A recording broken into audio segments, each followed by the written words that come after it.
Welcome back to Shrinking It Down, Mental Health Made Simple. I'm Gene Beresin. And I'm Steve Schlozman. And today we're going to be talking about why narratives, why stories are so important to us as human beings. But actually, before we get to any of that, we should talk about why there's another person on the set. There's this guy right in between us. Oh, here. really? Oh, I didn't know. You didn't know? Right. So this is, so just stop. Okay. Yeah, thank you. This is Eric. Eric Lu is a physician who graduated last year from Harvard Medical School. He's also a filmmaker. Tell us just a little bit about what you do. What do you do? I am a filmmaker. My whole mission is to make films that heal, and I love stories. I've always been a storyteller, and even in college, I majored in anthropology, so it's all about ethnographies and narratives. But I really wanted to apply that in a certain way, so that's why I ended up going to medical school. But somewhere along the lines, I took a gap year between college and med school. And my two friends and I, we decided to start making videos on YouTube just for fun, just as a hobby. That's rarely done these days. Nobody puts videos on YouTube. Yeah, back then it was like cats and dogs and babies. I mean, they still do that now, I guess. Yeah, but lots of cat videos. Yeah. But you actually told stories. Yeah, so the very first video we did was after the Haiti earthquake. And we wanted to do something, we wanted to respond. And so my friends and I, we went into a New York City subway station and we busked and we sang. And if you knew us, you would know that this is a terrible idea. We're terrible singers, but we did it, we made a video of it, and we pledged to donate a penny for every view we got. And, you know, thinking that it would just be our moms watching it on refresh and we get like 20 I was going to say, views so the on it. nation of Haiti received $24. Right, exactly. Well, they probably got a lot, right? Within a week, we got 1,000 views. Wow. You know, and we're like, oh my gosh, do we have that much money? We were just college students. And but most importantly, we were like, wow, these videos have potential for social change. Sure do. And so we kept making more and we kept telling stories through them. And we just grew and grew. Our videos started going viral. We had 2 million views for one of our shorts that was raising awareness for the American Society for Deaf Children. And it was a love story that we told. So it wasn't explicitly like, oh, this is like the statistics or this is the facts. It was like a very compelling story that moved people, that made them want to share it with your friends. You know, they would go like, hey, have you seen this? Have you seen Love Language? And you know, there would be remakes of it too. Like people would just have like copies of it. They would do it themselves and post it on YouTube. But this was the Jubilee Project? This was Jubilee Project, yeah. And we had no intention of becoming filmmakers. I had no intention of becoming a filmmaker, but it just got to a point where I just fell in love with making films. I took a 2-year leave of absence from medical school after my second year to move out to Los Angeles to make films on YouTube full time. I'll bet there's no one else in Los Angeles making films. That was a Just one or two. Or telling stories. strategic move, yeah. We did move in with my parents. Also, no one does that. Nah. They weren't very happy about it. I'm giving Eric a hard time, but just so folks know, it's really inspiring, actually. If you watch these movies, what they do is advocate for people, not by saying the prevalence of this particular syndrome or this particular problem is X. What they tell you is a story about somebody with this particular problem. So you're not thinking about the problem, you're thinking about the person. And that's key, right? Yeah. For story, and it's something that film lends itself especially to. Yeah. Stories are incredible ways to generate empathy. You are able to watch a character, you're able to put yourself in that character's shoes, and you're able to go on this incredible journey with that character and see the world from his or her perspective and really get to understand what it's like to be that character. And you can do that through a narrative, you can do that through films. Yeah. And so, you know, for those of you that don't know, Eric is working with us at the Clay Center to do just that, to make films. So how'd you get hooked up with us? Well, Gene, that was a leading question. Gene was my preceptor, I would consider mentor and advisor during medical school, and we met during my 3rd year of medical school. And I didn't even know you were a filmmaker. I mean, for most of the, well, I think at the beginning you said you made films, but But it's like, yeah, whatever. Whatever, you know. Yeah. Yeah, iPhones and Yeah, films right. and- Yeah, exactly. So we didn't really, I think, start talking about it towards the end of my rotations when I found out more about Clay Center and kind of this vision about using multimedia to really tell incredible stories. And for me, I really wanted to fuse filmmaking, storytelling with wellness, with mental health and well-being. Yeah, and it was a wonderful match. I remember when I first saw that Jubilee Project film that you did called Skid Row, where basically they go out on the street in San Francisco. Los Angeles. Los Los Angeles. Angeles. Whatever, Yeah. it's the West Coast. You know, they're both going to fall into the ocean. I should move out here, huh? You should move back to Boston. No, but so they go out on the street into Skid Row and asked one question: what is your dream? And just to be clear, so if you don't know, Skid Row is where it's a neighborhood in Los Angeles where folks are largely homeless and down on their I luck. thought Skid in Row was big more ways. generic. I mean, there's Skid Row. I thought Skid Row applied to any It's place where there are homeless people. What is it? Origination was Los Angeles. it's really, and then really- it became a sort of term that you see in movies Right. and books and stories that refers to any large homeless section. Right. Which obviously is off topic, but that you went I to didn't- the I didn't- original yeah. Skid Row. Yeah. So. And so one question: what is your dream? And it is unbelievably powerful. I mean, these guys are telling their stories. I mean, with just one question. Yeah. Well, it opens also them up. it also does this thing for me, which is whenever I see somebody on the street, I want to know their story. Like, it's actually frustrating to me that I can't know everybody's stories, because that's how you make connections. That's how, you know, since we've been speaking as a species, we've been telling stories to each other, telling stories about each other. So that movie, like, provided a service, made me know individuals as unique people, uniquely So different. Steve, so I know you've written a number of papers about this, and you've thought about this, and you're a writer and have worked with film. So what is it about the human brain, about human species, that makes narrative so vital? I can tell you a story about it. Into So here's what we know. Look, it's not like really you, briefly. Yeah, I it's mean, not this like because you could need- go on forever. Yeah, you could, but you don't need to. No. We don't need big scientific It's simple. studies. Keep it simple. To sort of tell Yeah. you that stories matter. But what we do know, if you look at functional MRI scanners and you have people hear stories or watch stories, whether you're doing this in a sort of auditory form where you're reading stories to them, or when they're reading stories themselves, when they're reading novels, which, by the way, derives itself, the word novel comes from novelty. So the brain experiences something in a novel way, experiences something that it wouldn't have seen had it not been provided in a story. And you can do these experiments where you can provide information in terms of bullet points. So Right. like, you know, this happens and this happens and this happens, or you can tell the story.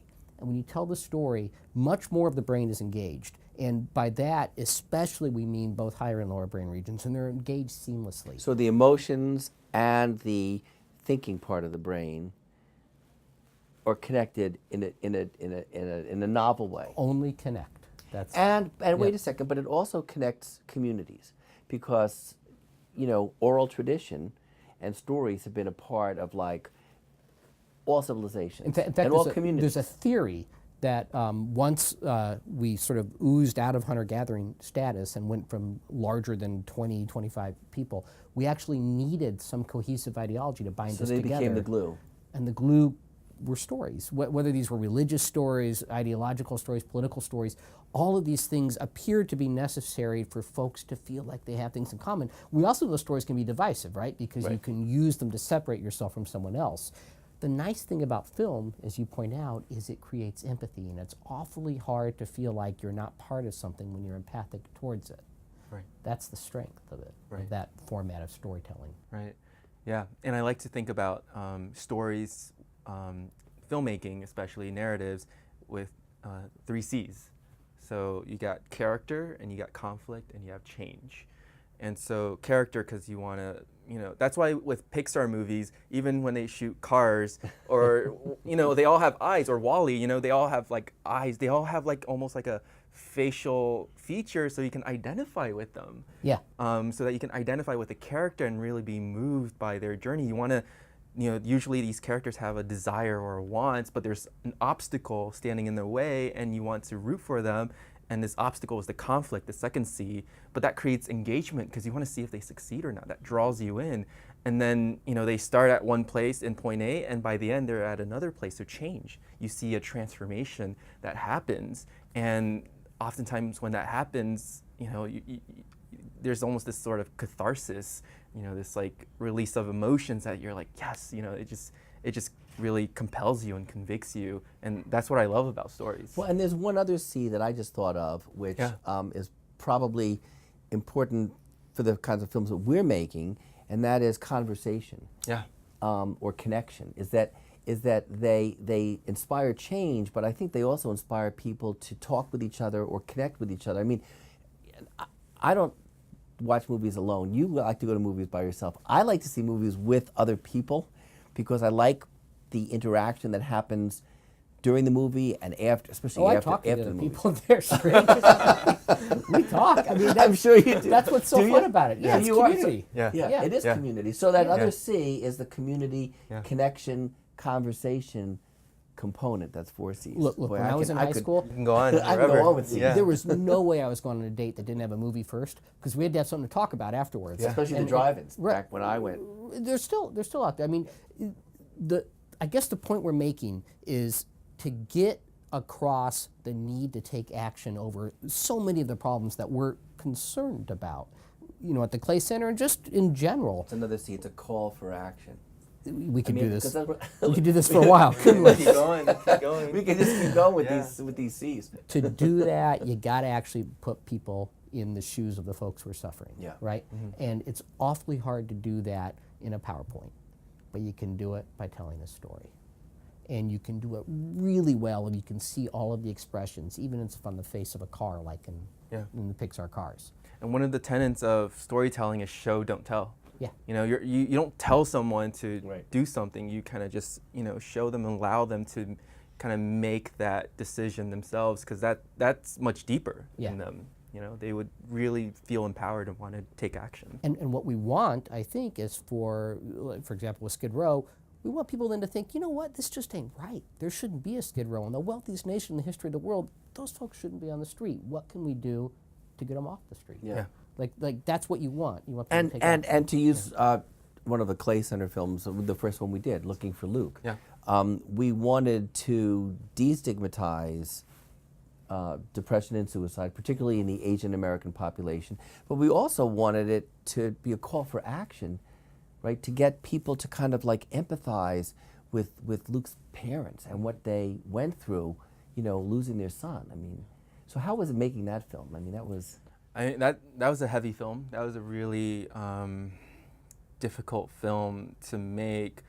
I am really grateful for the parents for being willing to open and share even just kind of the mistakes and what happened. And I think by doing that, by saying that, in the beginning we didn't think depression was the real thing, we didn't think it was serious, and then after Luke died by suicide, and then they started reading through all his journals, talking to his closest friends, and realizing that he did have depression, and that depression is deadly, and now they're mental health advocates. Now they want to do something. Now they want to tell all the parents, all the children, everyone that, hey, you guys got to talk about this, And so by documenting their journey in this film, you're able to see how they come to the realization that, this is something that needs to be done. And then you feel empathy for the parents, and you feel this need to want to talk about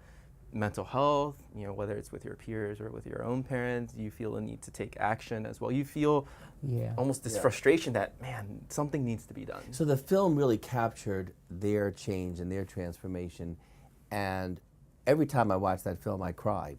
So I know it moves, and there's not a dry eye in the theater. So their change, you found a way to capture it in a way that the audience feels it too, and that's the empathy component of it, right? Even more than their change, we in mental health, I think we're guilty of this. We have a tendency to demonize parents and others who Right. don't understand or even believe in the syndromes that we treat. This really humanizes that view. Yeah. Those parents they're not bad people. They're not, no one's worth being demonized, but they're not. They're trying their hardest. And it took some coming around for them. And now they've become advocates for it. That service of the film, I think, is greater than any other service it provides. So, we're grateful that you're working with us. You say we're great? I was the great. We're Gosh great. darn we're it, people great like again. me. We are great. No, we're really grateful that you're working with us because you have a talent to capture things that that other people don't see. I mean, let me just ask you this. There must be something that you put of yourself into these films. I mean, you're capturing a story that's out there about a topic, whether it's homeless kids or kids with disabilities or, but there's something that you bring to the film yourself. So tell us about that process as a filmmaker. I mean, Yeah, I feel like I approach it as someone who really just wants to understand them and really just is there to listen. And so whenever I'm making these films, I don't come in with like a list of questions. I don't have a notepad. I don't sit down with them and interview them and be like, oh, so tell me about, your son's depression. No, I have a conversation with them. For Looking for Luke, my conversation with the parents lasted over 5 hours. It's a 25-minute film. But the conversation itself, I am there to really connect with someone and really dig deep into who they are. I feel like that is able to really get to the heart of who someone is, and that's my approach. That's why I like making films. That's what I try to do in all of my films, to really dig deeper into who we are and what matters most to us. And so I just really go in there and I just really try to listen with as much compassion and empathy as I can. Yeah. and they respond, Yeah. obviously. Yeah. They Well, get I it. mean, they respond, obvious because we know that goes into the profession of Yeah. practicing medicine, but also obviously because when we see the movies, we see them responding. We Yeah. see the films you've made. Yeah. So And the audience responds. Yeah, yeah. Okay. Well, now it's time for us to do monumental mental health myths. Does Eric know what this is? This is where Steve and I pick random questions out of Herman, our skull. Oh. And these are monumental mental health myths that have been sent in to us about this very topic. And I'm supposed to read the first one. And then you give one to me. Oh, and this is extremely, what a coincidence that this is extremely relevant to what we're talking about today. PowerPoints are more effective at teaching new information to a large group than stories are. That's a myth. You want me to say why it's a myth? Well, but it's not just PowerPoints, but I think the myth is that teaching, that instruction occurs in a classroom, and the formality of teaching is how kids and adults learn things most effectively. Isn't that why we send our kids to school and we lecture and we, isn't that the gold standard? One of my mentors in teaching told me that a lecture is information leaving the book of the lecturer to the notebook of the student without passing through the brains of either. So nevertheless, we've all been there, right? We've all seen those slides, and it says these are the 12 things you have to know about nephrotic syndrome. There's a kidney disease. Or here's the 12 things you have to know about the nuclear triad. All of those ways of teaching never stick. What sticks is if you tell a story. You say, I had a patient with nephrotic syndrome. I'm not going to tell you too much about him for confidentiality, but this is what he went through. And what about kids in school? You're talking about medicine teaching, but what about what about school-age kids? We start. What about high school kids? Well, go back to school-age kids. We Okay. start teaching school-age kids with stories, and then we have this illusion, and this is actually borne out by the literature, by the educational research. We have this illusion that we actually need to get away from stories because there's too much information to get into a story. So we just start shoving information at them. It's like drinking out of a fire hydrant, and it's not effective. Actually, they'll remember it for the exam, but they will not imbibe it with any kind of emotional valence. And it's funny. I was watching. I'm working on this curriculum for high school students, and in this curriculum there are a couple clips about communication and relationships from To Kill a Mockingbird, and these clips were very short. They were only like 2 minutes long. But Scout was telling the crowd, was trying to de-escalating the crowd who was attacking Atticus, her father. And all I had to see was 2 minutes of that one and of another one. And everything about prejudice and slavery and crowd mentality and and how this family was ostracized. It all came back to me in only 2 minutes. I didn't need a lecture. I just needed a little reminder from the story. Because we didn't evolve to hear PowerPoints. We evolved to hear stories. Yeah. And we remember the stories. Right. I mean, I remembered the story. Yeah. I mean, I hadn't thought about that story in a long time. And you can pass it on. Yeah. Yep. No, that's why I remember everything I ever learned in Hebrew school, because they were stories. That and Robin Abramowitz sat 2 rows up and 1 to the left, and I could. That's a different issue. It's a different story. Right. It's one worth telling, but not here. Dr. Beresin. This is for me. Okay. These were totally impromptu, unprepared. Okay, stories have no value beyond pure entertainment. Which means we just wasted 22 minutes, whatever So we we've just did. wasted it. Right. These are We harsh. We just Yeah. wasted Who wrote it. these?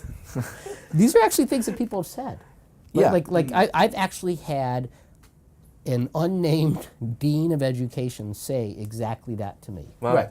Don't tell jokes or stories in lectures because they're of no value and they're just entertainment.